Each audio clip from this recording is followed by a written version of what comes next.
মেধা হচ্ছে যে কোনো দেশের জন্য সব থেকে বড় সম্পদ।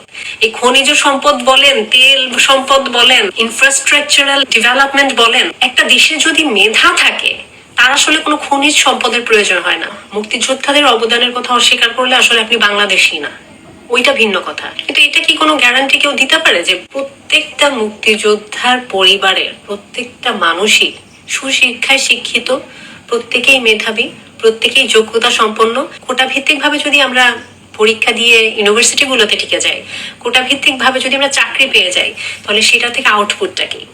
সবার আগে চিন্তা করতে হবে তো আউটপুট। মুক্তিযোদ্ধারা তো এই জন্যেই মুক্তিযুদ্ধ করেছিলেন, দেশটাকে স্বাধীন করার জন্য, সুন্দর করার জন্য, একটা সার্বভৌম দেশ তৈরির জন্য।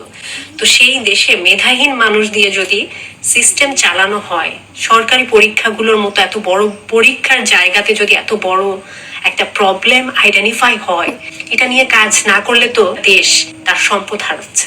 একটা পদ বা ডেজিগনেশন কখনো কোটার মাধ্যমে ফিল আপ করা যায় না।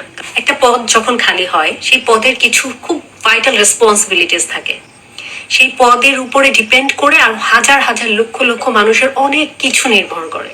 তো সেই পদটা যদি যোগ্য ব্যক্তি দ্বারা, মেধা সম্পন্ন ব্যক্তি দ্বারা ফুলফিল করা না হয়, শুধুমাত্র এই পদের সাথে অবিচার করা হয় না, ওই যে লক্ষ লক্ষ হাজার হাজার মানুষ যারা ওই পদের উপরে নির্ভরশীল অথবা তার রেসপন্সিবিলিটিস গুলো তাদের জীবনে এফেক্ট ফেলে, প্রত্যেকটা মানুষের জীবন এফেক্টেড হয়। আমি নিশ্চিত মুক্তিযোদ্ধারা এটা চান নাই যে তাদের দ্বারা, তাদের পরিবার দ্বারা আরো 10 জনের ক্ষতি হোক। এটা আসলে উপকার না, এটা অপকার। তাদের জন্য অপকার, দেশের জন্য অপকার।